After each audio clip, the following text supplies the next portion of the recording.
Kwe Kwe.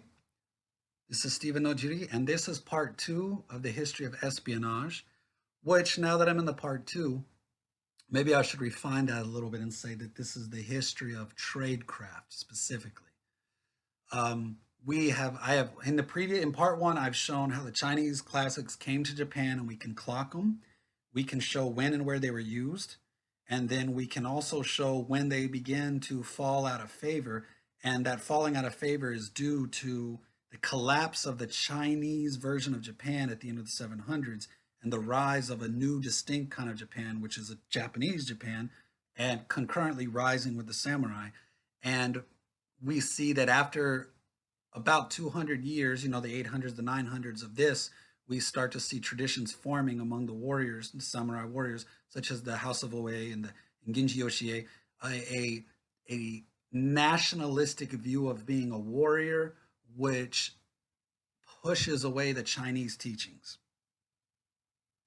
And for those of you that want to know the name of that manual, if you truly care to know the name of the manual, contact me and we'll talk about it. But I'm not so confident, not confident. I'm not so comfortable with just giving the manual's name out over the internet because I don't trust that some people listening to this aren't going to abuse that, so to speak. So if you really care, if you really want to know the name of that manual, you can either contact me and we can have a conversation, or you can do your own footwork and use the information I gave you to go and find the name of the manual. And once you find the name of the manual, you can go hunt down a copy of it, and then you can read it. There's no English translation of it, just giving you a warning. It only exists in Japanese. It's well known to Japanese military historians and Japanese professors of military history. It's well known. This text was actually studied by the Japanese Navy. It was part of the Japanese Navy's curriculum. So those of you that know your Japanese war manual history probably already know what book this is. But if you don't know what book it is, that's your homework. If you actually give a shit and you really want to know and you care, then either come ask me or go find out yourself with the clues that I've given you. There's my challenge to you. Okay, so now we will continue. So we left off with Genji Yoshie and then Genji Yoshitsune and Kiso Yoshinaka. All right. Also, by the way, for those, let me just be very clear about this. Kiso Yoshinaka, when he died, his retainers were from Shinano, and they returned to Shinano. I'm not going to say names or make accusations, but I'm just going to say that. The Kiso Yoshinaka retainers returned to Shinano. That's where they went. And I'll also use this opportunity to put a plug in here that Nojiri Taro was a Kiso Yoshinaka retainer. Nojiri Taro appears on Kiso Yoshinaka's retainer list. Nojiri Taro was based out of Shinano, and after Kiso Yoshinaka died, the Nojiri are still in Shinano. So let me just say that again. When Kiso Yoshinaka died, his retainers that lived went back to Shinano. Okay, with that having been said, all right, so we're just going to jump forward. Okay, so we were in like the 1100s. Now we're going to go into the 1200s. In the 1200s, we're going to focus on the House of Oe again. So in 1203, for example, the House of Oe helped kick the Genji out of the shogun seat and put the Hojo regents into the seat, right? Wow, what a plot twist, right? One generation, the House of Oe is teaching the Genji. The next generation, or two generations, they are ousting them. They've allied with the Hojo and they've ousted the Genji.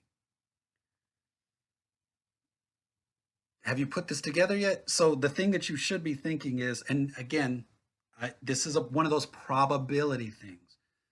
But in probability, The House of Oe probably taught Gunpo to the House of Hojo, which means the Hojo would have been influenced by this very pro-Japanese, like a Japanese nationalist, dying is okay kind of mentality, and not the Chinese war manuals.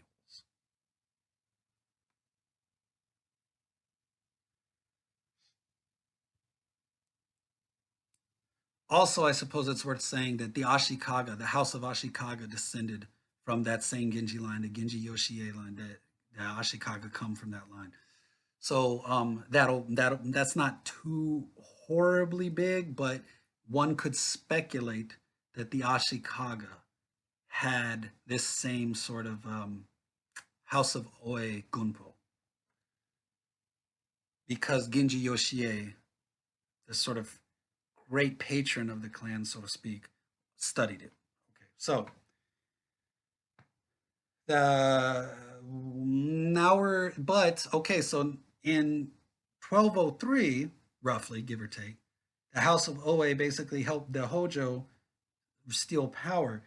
But then in 1221, the House of Oe broke away from the Hojo and actually began to fight against the Hojo. The guy's name is Oe Hiromoto.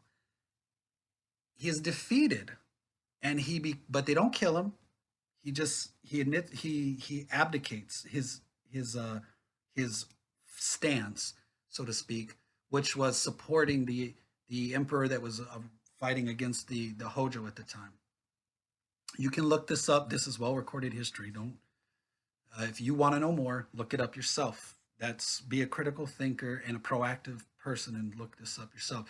Look at what's going on in the early 1200s between the Hojo and the emperors. All right, and Oe Hiromoto, in the beginning, breaks from the Hojo to help the emperors, but then basically he is defeated and he abdicates his position of aggression, so to speak. He gives up. Basically, he surrenders to the Hojo and goes back into Hojo service.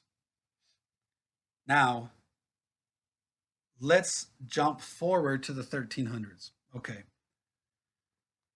In the 1300s, because in now for the 1200s, you have the whole, you have, if anybody knows their Japanese history, they know what happens here. I'm not even going to bring it up. Japan, 1200s, what big takes place? After that, so now we're jumping forward into the 1300s.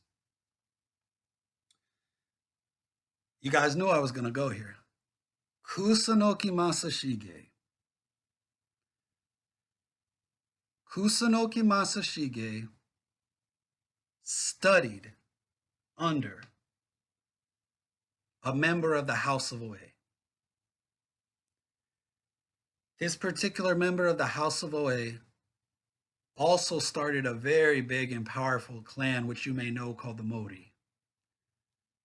But before then, or at the same time, roughly, to be honest, at the same time, the House of Oe had a Gunpo sort of satellite center where they were teaching people near in Kawachi. Kusunoki Masashige is clocked as studying with the House of Oe in the early 1300s. And I mean early because he's born in the late 1200s. So this is like in the 13, I don't remember the exact year, but it's like 1310, 1315, something like that.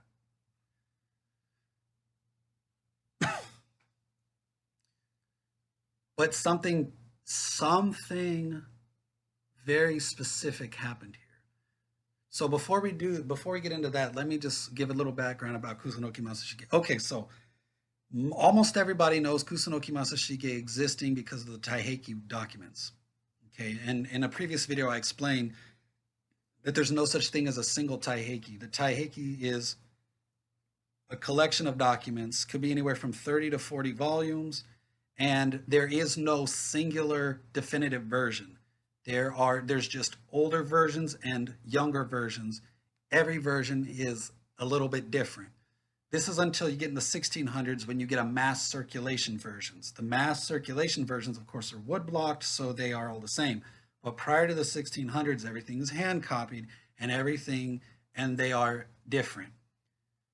Sometimes they're as different as just a few words. Sometimes some copies have entire paragraphs that other copies don't have. In one version of the Taiheki, Kusunoki Masashige accepts Emperor Go-Daigo's order to fight at Minatogawa. There's another version where Kusunoki Masashige has a lot to say about being told that he has to fight at Minatogawa.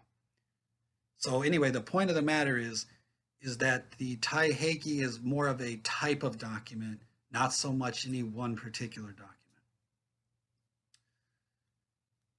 There are some historians who will tell you that Kusunoki Masashige only appears in the Taiheki. This is absolutely not true. Right from the very beginning, that claim can be destroyed by two things. One, it can be destroyed by the existence of the Jino Shotoki, and the Jino Shotoki is undeniably authentic and set to the date. The Jino Shotoki is a Shinto holy text. The Jino Shotoki is confirmed to be 100% authentic. Nobody questions it. If you don't know what the Jino Shotoki is, look it up. In the Jino Shotoki, Kusunoki Masashige is discussed. So right then and there, the claim by some people that he only exists in the Taiheki is completely shot down. Now, there are many other documents that discuss Kusunoki Masashige from the 1300s. The Baishoron discusses him. So there's another one. You have the Kusunoki family documents that exist at the Kusunoki family temple, which if you're smart and clever, you can figure out where that temple is. I know the temple. I have looked at the documents. There is no truth to the claim that Masashige only exists in the Taiheki. So let me just put that to sleep right now. There is also the claim that Kusunoki Masashige was an Akuto or Nobushi or something, but no, that's equally untrue. That's equally BS. Kusunoki Masashige was born to the, you guessed it, the Kusunoki clan of Kawachi. And the Kusunoki clan of Kawachi is a multi-generational clan from that area. There's records of them being there. There's records of their service. As weird as it may sound to some of you guys who know your history, prior to the Kemmu Restoration, the Kusunoki clan actually was hired by the Hojo clan a couple times to fight Akuto and Nobushi in the area.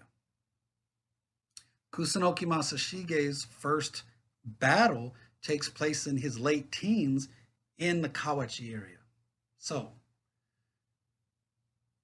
if you remember from the Taiheki, if you've read it, if you haven't read the Taiheki, shame on you. If you at least get the English translation and read the first 12 volumes. Okay. In the Taiheki, Emperor Go-Daigo is told of Kusunoki Masashige's existence. And the reason that people know about him and can tell the emperor about him is because by that time, he's made a name for himself.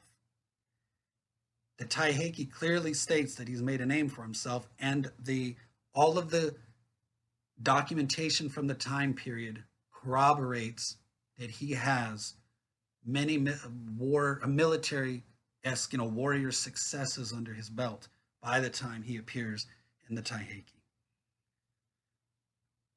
So, going back then, Kusunoki Masashige, young boy, studying from a member of the House of Oe. Masashige, though, has a different idea. This is, now mark this, guys, get your pen and pencils. This is where it's critical. He is taught Genji tactics. He's taught the history of people like Yoshitsune and Yoshinaka and Yoshie. He's taught these things, and he actually really respects and likes them. But Masashige has a deep, two things. One, his family Shingon, by the way, the temple is a Shingon temple. And so, like I said, you can put these clues together if you really want to know where the temple is and everything. It's a Shingon temple in the Kawachi area. It's the Kusunoki family temple. The documents are there. I mean, I kind of just gave you everything you need to know where the temple is. But anyway, the point of the matter is that Masashige is a devout Buddhist. And he's also very interested in Buddhism, and he's very interested, it turns out, in the Chinese text.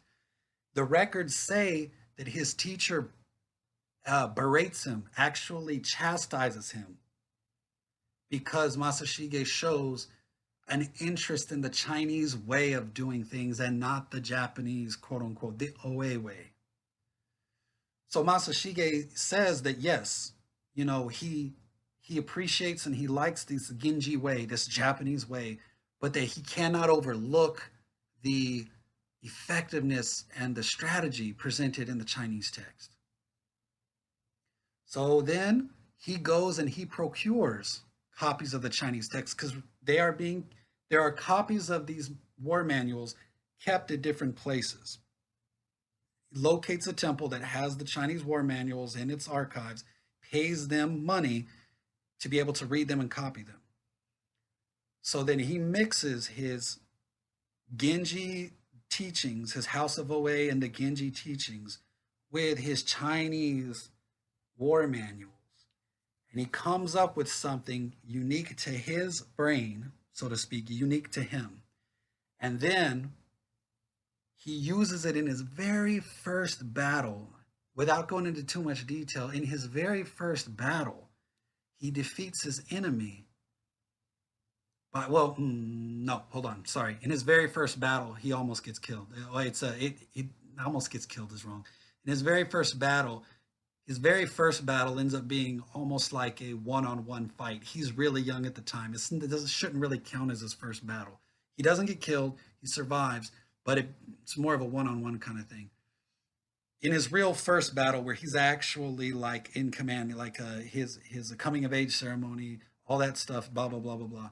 He's an actual adult, etc. etc. So in that first battle, he defeats his enemy by taking the enemy's command post from him. So basically, he draws the enemy out, and while the enemy is out, he keeps the enemy away, and he takes the enemy's command post, routes them, etc., etc., etc. So anyway, there's no time to go into that. But the point is, he starts using the Chinese. So he goes back to the Chinese classics, and he really starts trying to fight according to the Chinese classics. So he's blending the Genji native Japanese way of fighting presented by the House of Oe with the Chinese way of fighting, which has not really been propagated since Genji Yoshie. And I'm not saying that it's been completely neglected, but I mean the trend appears to be that the Chinese classics, the way of fighting in a Chinese way, has been sort of neglected to fight in the way of a Japanese, so to speak. So, Kusunoki Masashige, absolutely we can peg. Now, I'm not going to sit here and tell you he's the only person in all of Japan who we can peg tradecraft on, proper espionage. But in the 1300s, he's one that we can absolutely peg espionage tradecraft on. Why? Because we see Masashige using spies. We see him sending people in disguise into places to gather information. That information is then used to set an ambush, things like that. When he fakes his death a couple of times. He plots and plans. He does things by false letters. He does psychological tech. He does all of these things that we know is samurai espionage, samurai tradecraft. He absolutely is doing all of these things. Again, I'm not saying he's the only one, but I'm saying he unquestionably is a Japanese warrior utilizing extensively espionage and tradecraft. Boom. 1300s. Now he joins the Southern Court Southern Court. He joins Emperor Go-Daigo for the Kemmu Restoration. During the Kemmu Restoration, the Taiheki and the Taiheki commentaries and all of the other documents, such as the Jino Shotoki, all these other documents are showing, explaining what is happening at the time. And in terms of espionage, we know that Kusunoki is going around doing this, doing that, doing this, doing that, doing this, a little bit here, a little bit here, a little bit here. the official narrative of the Taiheki is kind of scant. After his victory of Chihaya Castle, it's very scant. He pops up here and there occasionally, but it's not. There's not a whole lot of detail. That's where the other documents come in, where they provide a little bit more detail about what happened. Some of the Taiheki commentaries claim. Now I say claim because again, I don't know. I wasn't there, but they claim that, for example, like when the after the Kinmu restoration in the Echu like Echigo and Echu provinces, there was some remnants of the Hojo, and those Hojo remnants, for example, rose up. And in the normal Taiheki, it doesn't give a lot of detail. Basically, says that they were put down by Ashikaga's forces. But in the commentaries, it says that Ashikaga, Kusunoki, and Momonoi Naotsune went there, and that Kusunoki Masashige led the way and showed Momonoi Naotsune how to do this kind of tactics. And then Momonoi Naotsune learned some of these tactics. It implies that perhaps also that Ashikaga had maybe some knowledge of these tactics as well. So for the Kinmu restoration, we basically see the Hojo versus the Emperor. And the Emperor has people that are definitely using tradecraft. Now, let's talk about the Hojo, though. The Hojo, it is recorded that the Hojo had skills at sneaking into places at night and setting them on fire, sneaking into places. So, in terms of, but remember what I said earlier. In terms of guerrilla warfare, we see guerrilla warfare the whole way, like 800s, 900s, 1100s, 1200s. We see guerrilla warfare. So the guerrilla warfare is all over the place. But if we're talking about tradecraft, the usage of spies, specifically the usage of spies, we don't really see or have any documentation of the Hojo using spies. We see them doing guerrilla attack, or we see them using asymmetrical warfare, like sneaking into places and setting them on fire. Yes, we can clock that through all of Japanese history. No matter whether it's the 600, 700, 800, 900, whatever, there's somebody that can sneak into a place and set it on fire or have an ambush. There's no question about that.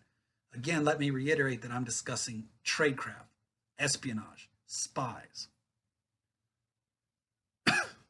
We don't really see a whole lot of spies. Like I said, this is pretty much the first case where somebody is known for using spies. Now, I'm not saying that others are not, but I'm saying Kusunoki Masashige is clocked in as being a user of espionage. His secret technique, the thing that makes him so special, is that he's so clever and he uses spies. And this is because when he was presented with this sort of Oe Gunpo, he was like, yeah, that's good, and I'll use it, but I'm going to use these Chinese classics. And the Chinese classics, which had been, for the most part, collecting dust since many of the more prestigious warriors sort of put them down. So you have the Kinmu restoration, and allegedly, according to some sources, Masashige spreading, espionage to different generals and stuff. Then you have the Nanbokucho, the northern and southern period, which I can go on and on and on about, but I won't go. I'll just basically say that we know that Kusunoki Masashige dies in Minatogawa, which is at the beginning of the Nanbokucho period.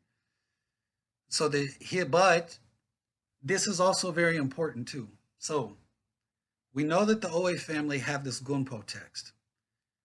The Taiheki itself, all right, many sources say this, but the Taiheki itself also specifically says it. The Kusunoki Masashige, before he dies at Minatogawa, he gathers all of his retainers at Sakurai, and he teaches them. He gives a big speech. He teaches them his Gunpo, and then he writes down the key parts of his Gunpo and gives it to his children. I think people sort of forget that there's not that many places in history at this point where somebody's like, this is my Gunpo and here's my scroll. Like, again, I'm not saying that you don't have those traditions, but it's not like everybody out there is writing scrolls and passing them down to their kids per se. So his in the Taiheki, you can there's clearly it's not just Kusunoki's ideas and they die with him and other people are inspired by him. He taught an entire crowd for a few days before the battle, and he wrote the key points down and gave them to his sons. Now, an interesting point on that. There is a document floating around called the Kusunoki Ikansho. The one that everyone has is not the actual Ikansho. The actual document that was handed down is a different document.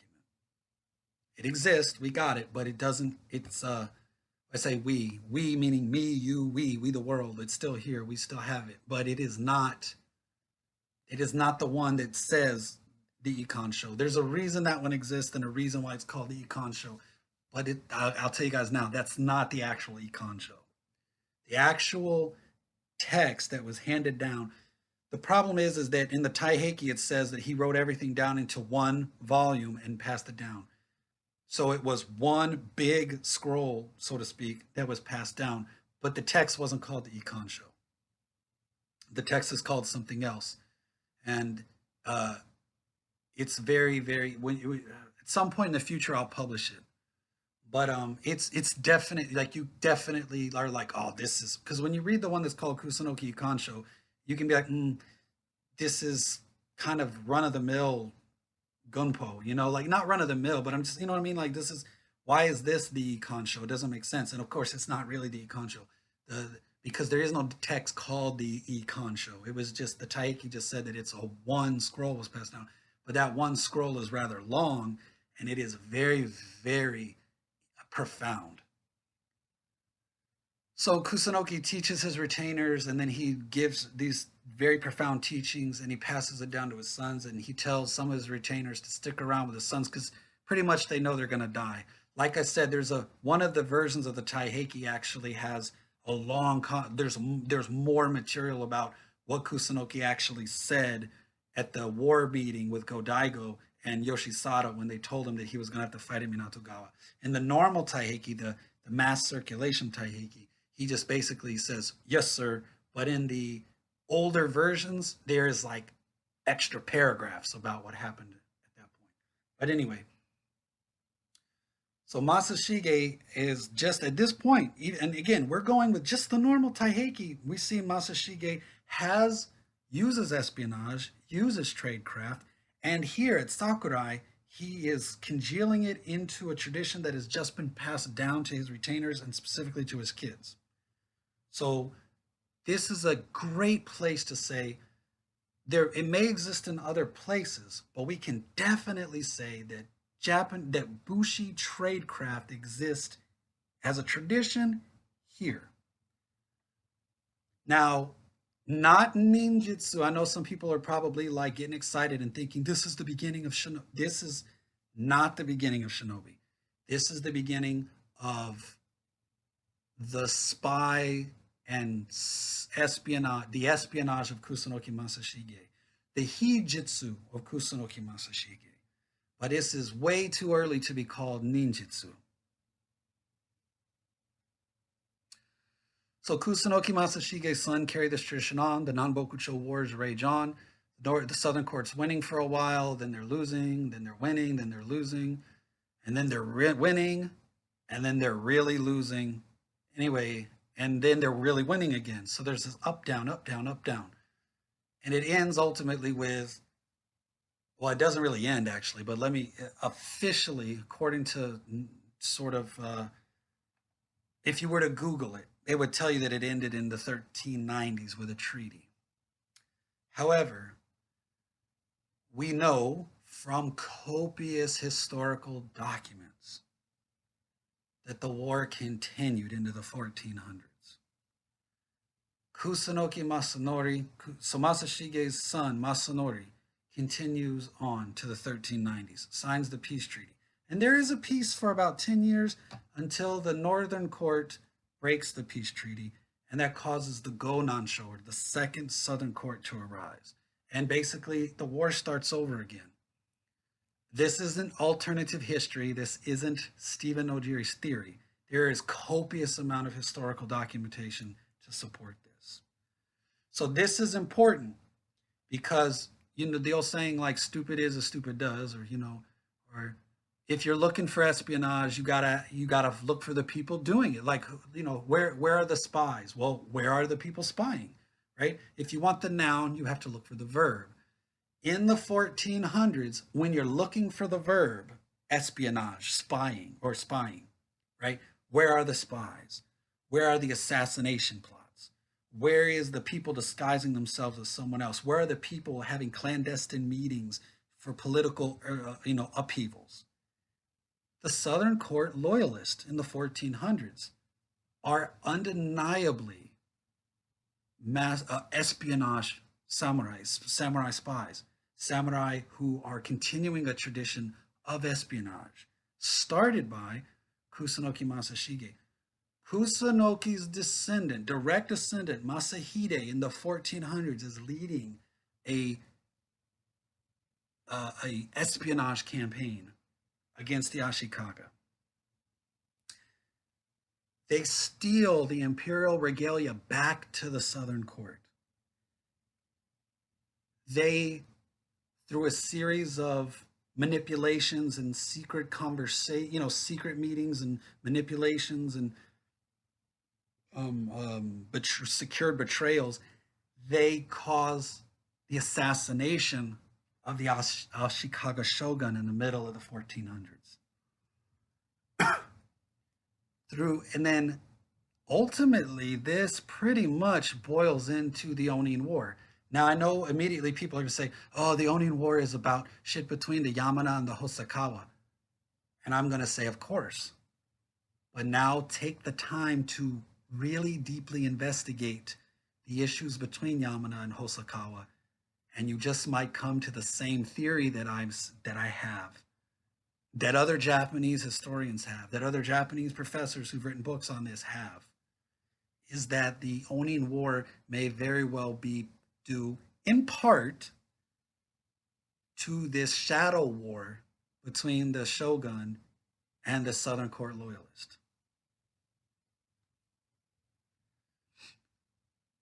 Okay, so now let's have some fun. Let's get, so that's part 2. So now let's have some fun for part 3.